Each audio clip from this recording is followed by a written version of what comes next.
Good afternoon. Welcome to Jotkulture's Cultural Cues, where we're talking about intellectual property, traditional knowledge, and other fun stuff. And I'm so excited today. We have with us an expert in traditional knowledge and intellectual property. We have Professor Caroline Ncube. Did I do that right?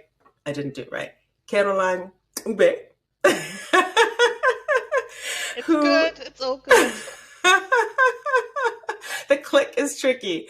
And Professor Ncube is a research chair. She's the DSI NRF SARCHI research chair in intellectual property, innovation, and development at the Department of Commercial Law at the University of Cape Town in South Africa.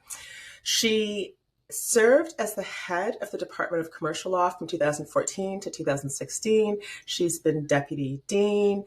She holds a PhD in IP law from UCT, an LLM from Cambridge, and an LB from the University of Zimbabwe. She's all around impressive and stellar and is doing work on the Afri CFTA. And I'm just going to invite Professor Ncube to talk to us a little bit about what she's doing in terms of the Afri CFTA and the work that you're doing with your students. And I know you're involved in cross-continental initiatives as well. So I invite you to tell us about some of that and let me know how I did on my pronunciation. You did good. Thank you for having me, Jan. So my name is Caroline Ncube. Thank you so much for that warm introduction. And what to say about myself? I think I should start with that mouthful, the chair is full of acronyms, DSI, NRF, SAR. I thought maybe people would like to know what all of that is about. So absolutely. It's a Department of Science and Innovation, that's the DSI, National Research Foundation, that's the NRF, South African Research Chairs Initiative, that's the SARCHI. So it's a program that was set up by the Department of Science and Innovation quite a while ago to set up research chairs in a number of fields so that they could up postgraduate researchers in that area, have more PhDs in that area. And so I'm very fortunate to have one of the very, very few SARCHI chairs in law, and in fact the only one in intellectual property law. So it's quite a privilege, and it sets me up to have an opportunity to work with very interesting people within the university and beyond the university, in South Africa and beyond South Africa. So a lot of the students at the chair, they're mostly research students doing their PhDs. They come from all over South Africa, Zimbabwe, Zambia, Kenya, Tanzania. It's exciting, and they all come with really interesting topics from their home countries. So that gives me an insight, if you like, in my own office in Cape Town into other African jurisdictions. And so the interaction then outside South Africa, most of it flows out of that. So I get often invited to come and participate in discussions, do expert consultations and things like that. And one of the most recent and one of the most exciting ones is what you spoke about, which is the African Continental Free Trade Area, the AFCFTA, because they have a protocol on IP and are doing a lot of work on intellectual property. So, let me not get carried away, but that's a bit of what I do. No, that's awesome. That's really great. And there's so much we can talk about. So you just mentioned the African Continental Free Trade Agreement, but before we get to that, let's talk a little bit about TK and IP in South Africa. So this is really an area of interest. Really this question around TK traditional knowledge, and South Africa has been really the source of some of the controversies that I think help people to understand a little bit about traditional knowledge and why it matters. So could you just give us a sort of the basics of what are we talking about when we talk about TK and some of what's happened in South Africa? Yeah, so again, so much to talk about, so much to say. But I think like Hoodia, I think was one of them. Yeah, that's right? the most well-known one, right? So Hoodia is a plant. I've never seen it in real life, but I believe it looks like a cactus, grows wild, and it had been used for various purposes by the indigenous peoples of South Africa, the San, and it had been used as an appetite suppressant. Somehow along the line, it got discovered by scientists. Just discovered. Discovered, Yeah. and the active components were then used. And now if you walk into a supermarket, I believe almost anywhere in the world, when you look at appetite suppressants, many of them will say Hoodia. They have Hoodia in them. I think it's become quite a thing in Really? the diet industry. Okay. And And that's a so, huge, like, multi-billion-dollar industry, right? exactly, So, right, yeah. right, because we're all suckers Mm. for, weight loss. So the indigenous people and the traditional community involved, the San. I call them the San. That's not their proper name. It's a popular name that we use, but there is an proper indigenous names for them. And if I try to pronounce them, yeah, it would be like you trying to pronounce my name. So I won't. I'll call them the San, but I acknowledge that this is not their proper name. This is not what they would call themselves. They would use the Okay. indigenous name. And so Okay. there's a San Council of South Africa, because they too would just go with that popular Popular nomenclature of name. what they're called. Yeah, it works for people. So when the patent was taken, they of course protested the patent being taken out without acknowledgement of them being the source community, without any benefit sharing with them. And so it was a huge media interest kind of story back then. Because somebody tried to patent the Somebody Hoodia. did get a patent. Okay, Yes. so can you can you tell us a little bit more about the story, just for anyone who's watching or listening, like the story in Yeah. terms of how somebody went to patent the properties of the plant that these people have been using to stave off hunger, the San people? Because I believe it was like some researchers went, if I'm not mistaken, and they had, Yeah. yeah. Yes. So actually, the people or the researchers, I believe it was South Africa's Council for Science and Industrial Research, the CSIR, that Yeah. actually got the patent over, the active compound or whatever it is in the Hoodia. They then had gotten into some agreements with big pharma from elsewhere in the world, and so although there was South African representation from the council, but the council didn't really at that point represent the San themselves. And so the San protested that they felt they'd been cut out, that the patent had been obtained, they hadn't been acknowledged in any shape or form as the source community that gave that knowledge that was, discovered. And so eventually there was an agreement that was signed, quite a groundbreaking agreement, if we want to call it that, between the San Council that was representing the SAN, the CSIR, which is the Council for Science and Industrial Research, and whoever else was on the other end, the pharmaceutical company. I forget who it was. And so it seemed to be, a story with a happy ending.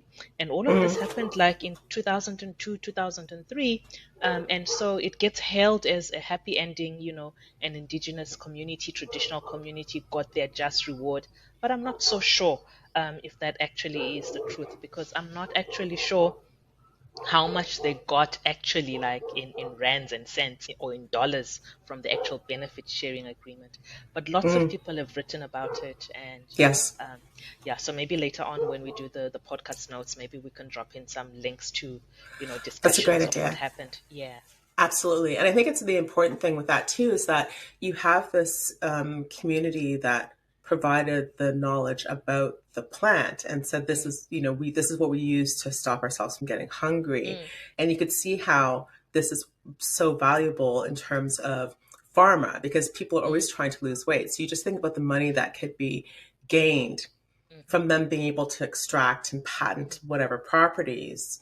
And then the community, if doesn't get anything from it, it seems like an injustice, right? So that's one of the examples. Okay, so there might be other ways that TK and IP come in up in South Africa. So Yeah. other Yeah, other examples. So there are quite a few, right? So I can think of art, particularly.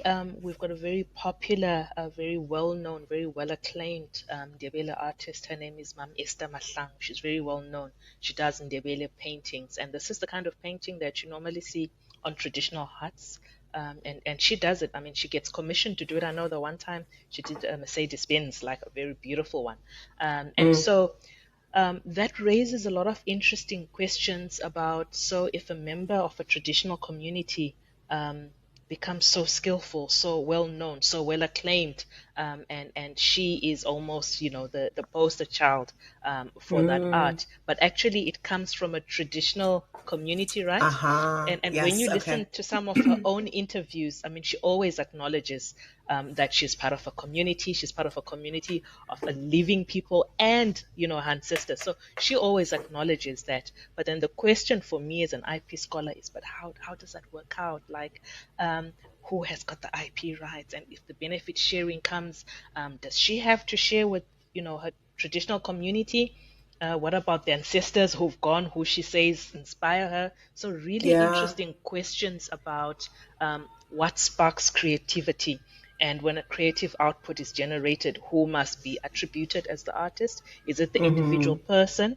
Is it the community of the living? Is it the community of the dead? Like, who is it? So, Mm. really, really interesting. And I've got a PhD student who's been working on this. It's just fascinating work. So that's a And second example. Yeah, but there go was on. a popular song actually that came out of South Yeah, Africa with Afro beats, and when I right. looked at it, I think it said it was like from a traditional wedding song or dance or something. I don't know, but maybe it's not. Maybe it's not the same thing. But Hmm. do you know what I'm talking about? There was a song that was very popular, and then people started doing some dance and yes, no. Popular, like recent song, like now? It's no, like maybe in the last year. I'm gonna say like not now. Now Okay, I I'm don't gonna know. have to look Maybe, for it. yeah, maybe you're talking about Jerusalem, maybe. Ah, Uh, Jerusalema. That's what it was. Yeah. right. Is that the one? Was it's like connected to some sort of other weddings or something that was like more communal that wasn't just the artist? Yes, no? No, I don't know that part of the story, but I thought of Okay. another song, another really well-known song. The Lion Sleeps Tonight, Oh, Imbobe. yes, of course. People say Yes. Wimoweh, right? In the Yes, Lion yes. King, right? So that Yes. has a semi-tragic story. Well, that's not actually, maybe it's traditional knowledge in a sense. Let me try and spin Yeah, the no, that story and was. put the traditional knowledge. So the artist who'd actually created that song and sang it, Solomon Linda, had done so, and he'd signed away his rights. And then, he died destitute, and his daughters were destitute. And it just seemed so unfair that he had signed away his rights to that song that then became part of a blockbuster movie and made lots of money Hmm. for Disney. So Yeah. there was litigation in South Africa. But the traditional knowledge, maybe slant for me, is that that kind of music actually is, a lot of people sing it in a lot of communities, right? So you could say, but that was kind of traditional, even though, I mean, he It's came a up with his traditional own song. song, but the genre, generally, I would say, might be common amongst a particular group of people. Um, one last example, if I could, there's so many. No, yeah, for One sure. It's great. one last one pertains to a brand. Shall I call it a brand? A fashion house, maybe Amaxhosa. There's someone who designs really nice garments, socks, for example. And Amaxhosa socks are really popular. So they're beautiful, colorful socks. Think about happy socks, but with traditional Mm. designs on them. Amaxhosa, Mm. Mm. and Amaxhosa are a group of peoples in South Africa. I don't want to call them a tribe, but a group of peoples. So at one point, I recall I read something about Amaxhosa socks had been like Amaxhosa looking or like socks had been sold. I think it was Zara or something. And Oh, the artist had not Sarah. been involved at all. He hadn't given any rights, and so that kind of was spoken about quite a bit. Again, there was an individual creator, obviously the designer of Mm. that line of clothing, but he was inspired by traditional art of a particular indigenous group in South Africa. So maybe the theme is, what do we do about the intersection between source communities or traditional settings, Yeah. which then are articulated or inspire an individual, and then when that individual themselves is actually, I don't know what the word to use is, that their output perhaps is misappropriated or copied by somebody Yes. else. So those Yes. are the kinds of questions I think that come up. Those are those are really interesting questions. Really sort of the individual than the individual within the community. Yeah. And so is this something that you're expecting to be addressed within the context of the AFRI CFTA, or what are your thoughts in terms of, what might move forward? do we have examples from what South Africa's done? I think we chatted a little bit about what Mm, others might learn from South Africa, because I think yeah, there's supposed to be an IP protocol yeah, in there the is, CFTA. right? Right. Okay, so maybe let me start there. So, the story's got so many threads, but I think maybe way to unravel the story would be perhaps to say that internationally or globally, there hasn't been resolution of how to deal with the protection of intellectual property, of traditional knowledge, either by intellectual property Absolutely, means or sui generis or customized. I mean, we're still trying, the world is still trying to figure it out, right? So we've got the WIPO absolutely, IGC, it's been going on for decades, but hopefully next year there's a diplomatic conference, so maybe finally we'll have something. But it is a matter that is critical, I think, for Africa because a lot of the knowledge, the traditional knowledge, the creativity, the output actually comes from the continent. And as long as globally we can't resolve how it's best protected, then there's this lacuna and there's the sense of the continent continues to lose. And so yeah, momentum must be built or maintained on the continent and a solution must be found. If one cannot be found quickly enough globally, then maybe we should look internally. And so right, this is where I think the AFCFTA then should lead to say, okay, whilst we're waiting for the world to catch up, this is what we as Africans think our regulatory frameworks should look like. And maybe again, that's where South Africa enters into the scene because South Africa's had some experiences with actually trying to regulate or to protect traditional knowledge. But I must say, the experiences, they haven't yet come to fruition in the sense that there were two attempts. The one was to amend all IP legislation and to include provisions that then would cater for traditional knowledge. But traditional knowledge is not always a good fit with the IP regime because, this idea of the sole genius, author, or creator doesn't really exist in the concept of traditional knowledge because right. most people will say, I am the artist, but I'm inspired by the living in my community. I'm also inspired by my predecessors, my ancestors. So there's also this element of being um, informed or inspired by other generations, previous generations. Can I So ask you yeah, can I ask you a question at that right yeah, now? Because you've mentioned that a couple times, being inspired by others. Now, somebody who's coming from the perspective of Western IP might say everybody's always building on the work of others, mm-hmm, right? So all these people that are coming up with songs and books mm-hmm, and stories, they're inspired by what came before. So can you just touch on how that is different in the TK context, right? We're all inspired by something. So why does that make it any less protectable? Or maybe that's part of the challenge that we're trying to answer, right? But I think there's that's something different with it. Go ahead. yeah. I'm gonna try and respond. I might come at it from a tangent, but I think that IP conventionally or traditionally conceived is almost built on this idea of the individual genius. Okay, right. So a It's a myth, particular but yes. songwriter, whatever, might have come up with a song, but they're inspired by someone. But we still feel like we're able to say, this is Jen's song, this is Caroline's song. We still, I think, feel that we can do that. Or if it's an invention and we're talking about patent protection, we still think that we can say these are the inventors. And I Yes. think with traditional knowledge, perhaps the question is that it's not always as easy to put your finger on the author or the inventor in that same sense because there is a community of people. And then the other things would be things like originality. Um, you know, could we ever say that traditional knowledge is original in the conventional sense, or is if it was to inform an invention, is it novel? I think that becomes a problem because frequently the knowledge passes through generations until it reaches a certain point. So those might be some of the issues. And let's say you were able to say, okay, it's Caroline's song, but she's inspired by her community. I'm Ndebele, by the way, so she's inspired by Ndebele. So who would you then give the rights? Like who are the Ndebele as a group? Like how they're not Yeah. officially organized as anything. They don't exist only in one country. So I'm Ndebele from Yeah. Zimbabwe, then Ndebele from South Africa, and Ndebele from other countries. So how do you actually navigate that? I think that might be I think those are definitely. I agree with your analysis and interpretation, and I think that there is that idea that you still do have this individual author, even though people have Mm, said this is really a romantic idea. It's not mm, true.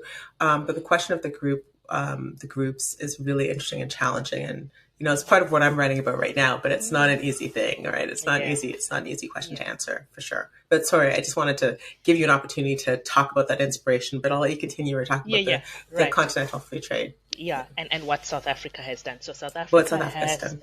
yeah, has got an IP Laws Amendment Act that was passed a number of years ago. I forget, probably 10 years ago, 2013. I speak under advisement. But what it sought to do was to amend the different pieces of IP legislation. So include certain provisions in the Copyright Act that would cater for traditional knowledge. Try and get something into the Trademarks Act. So it was trying to fit a pole into a squib. It just didn't work for me. But anyway, the legislation was passed by both houses of parliament. It was indeed also signed by the president, but it has not yet come into effect because the regulations are outstanding, and so it's still somewhere in limbo. Where legislation goes to rest. There's a second piece of legislation called, it's quite a mouthful. I have got to read this one. It's the protection and promotion it's the Protection, Promotion, Development and Management of Indigenous Knowledge Act, and it's of 2019. So, like 6 years later, and this is not an IP piece of legislation, as you can tell. It is seeking to come up with customized protection for IP, for traditional knowledge, not IP. It looks better. It's a better feel for me because it's not trying to force traditional knowledge into those categories of IP. However, it also is still in limbo. It's not yet come into force. It's been adopted by Parliament, it's been signed by the President, but it's still resting in that beautiful place where legislation goes to rest. So South Africa's got these two pieces of legislation waiting to come into effect. And so that's interesting that there have been these two very different approaches. And so when it comes to the African Continental Free Trade Area, the IP protocol was passed in February this year, and it doesn't go into a lot of detail. So it's a framework agreement. It simply says that the AU member states are going to come up with very specific instruments that then deal with the different kinds of intellectual property, and they will be an annex on traditional knowledge. It's under development. It will be negotiated. So clearly, there's an effort to come up with something that might be a solution for the continent. That's great. And so, do you have sort of insight on what maybe should be put into the traditional knowledge annex? I don't know if you're part of that process or not, and what can be learned from the South African experience. Yeah, so I have some insight, but I'm, I'm not permitted to talk about it. It's in Okay. development, obviously, so there's nothing yet. But the member states themselves will decide what they want to do. I do have very firm ideas about what I think they must do, but I think that the approach that should be taken is a customized approach, sui generis, rather than trying to force it into copyright and trademarks and designs. I think come up with something different and maybe start from a different starting point. Say, what do traditional communities want out of their knowledge? Like, what are they looking for? What do we think is due to them? What ought they to have? And so maybe if one starts there, one can immediately say, well, they want to be attributed and acknowledged as the source of the knowledge. They Equity demands that they have a share of the benefits that come out. So if we start there, then maybe we start to ask questions about how can we make sure that that happens. I'm not exactly sure what it would look like in legislative text, but I'm thinking if that is the vision, that is probably a good starting point. You writing about this? Am I allowed to ask you questions? Sure. What do We're you having a think? conversation. I What do love you think? it. So I think that it's, such an interesting but complicated question. I agree with you on this idea that I think you've gone dark for some reason. Mm-hmm. I don't know. I Okay. didn't think. Let's keep talking. I'll get my Okay. light back on. I think that it's that what you say in terms of having really going back to what do the communities want, and I think having flexibility where people can customize is really important because that Mm, was one of the critiques of the WTO TRIPS agreement, right? This whole yeah. one size fits all. And I don't think we want to replicate that. Mm, I think there are places that IP works, places where IP doesn't work. I personally think that some of the objections that people raise to traditional knowledge are not insurmountable. Okay, mm, so for example, so part of what I'm writing about, what I'm looking at is like, okay, so we talk about how organized are these groups, and mm, you know, this as sort of a way to say like, well, we can't figure this out, but they're not like these. It's not like these groups are completely disorganized and don't have mm, structures and customs and traditions, and it might be multi-layered. mm. So I think that there are ways to address the TK question, Yeah. and I personally think I'm optimistic that even though it's been on the books for years, that we'll see some Mm, movement. yeah. Because you do see, like for example, in the comprehensive and progressive Trans-Pacific Partnership Agreement, because now the Yes. TCP, TPP, Yeah, yeah, yeah, traditional knowledge. I think yeah. RESAP also Mm, mentioned traditional knowledge. So whereas it was kind of like to the side, I think it's creeping into some of these trade yeah. and IP agreements. So Mm, I don't, I think it's, and I don't know what your thought is on this as well, but to me, it's really important that where countries like South Africa have the opportunity to lead, or where the continent has the opportunity to lead, that it's mm, important to do so. mm, Because if yeah. it's a matter of waiting for the whole Exactly. world to get on board, No. Yeah. right? Yeah. Um, I just think it's going to take forever. Um, I think the most brilliant thing the European Union did was get geographical indications into the WTO agreement. Because, like, you'll recall, the US was really against it, Yeah. against geographical indications, and geographical indications work well for Europe.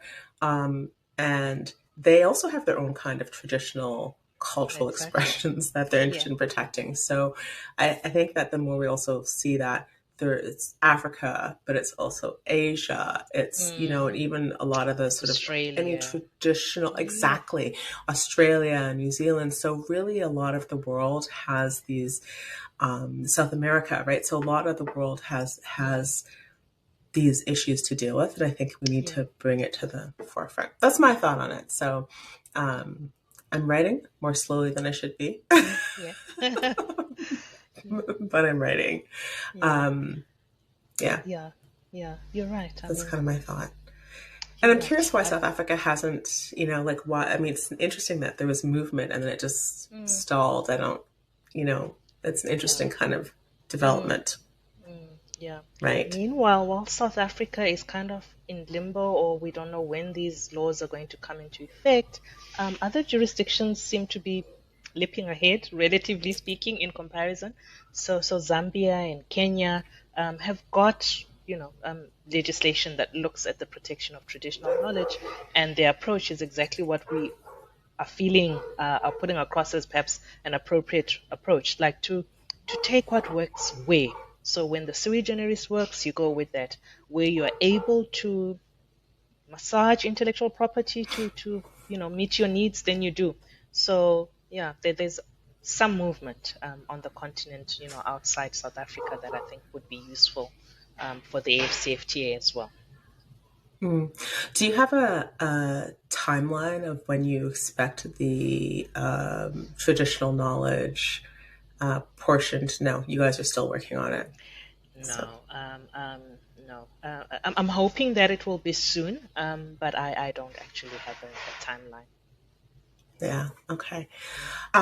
So any parting thoughts on TK and IP? I think it's been really great to Mm, learn about what's happening in South Africa. I don't know if you guys end up having a lot of cultural appropriation conversations, like what's happening in different parts, or yeah, yeah, yeah, we do, right? So when a designer's work, a designer who is inspired by traditional knowledge, when their work is misappropriated and appears, in a fast, what do I call it? Fast fashion. Um, Fast fashion. Hmm. yeah. So, what is that? Shades of cultural appropriation, right? Maybe, I don't know. Yeah, fashion is definitely one of those places where we're seeing this happen a Yeah, lot. a lot, It right? is a Um, lot. so I don't know, parting thoughts. I think that this is a really interesting, really exciting area. Every time I sit and chat about it and have a conversation, I find that I have more questions than answers, and Yeah. even my answers become questions. And so that tells us something. This tells us that this is an important area to think about, that this is an area where we need to think critically and not just try and, transplant what's been done elsewhere, Yeah. or follow others were not doing anything. So it's interesting. Interesting is not a good word. So when people use the word interesting, they don't often mean it in a good way, but I promise you, I mean it in a good way here. It's a really fascinating area, and it's not only fascinating. Maybe that's what I should say to end off with. It's fascinating for us, right, as scholars, to sit and think about it, but actually for the traditional or indigenous peoples or communities involved, it's not only fascinating, it's actually much more important. It's critical, right? And Yes. so, yeah, maybe I that's think that's how I want to that's end. Yeah. great. Thank you so much. It's been such an honor and a pleasure to speak with you today. Like, just to have your expertise and your insight. I'm really grateful for your time. And I hope we can chat again once the traditional knowledge stuff is done in Yeah. the Yeah. AfriCFTA to hear a little bit more about how it went. Definitely. And yeah, no, Yeah. thank you so much, Caroline. Thank you And for I'm not going having to me. try. Thank you. You're I not going to really try saying appreciate Ncube. it. Okay. I should.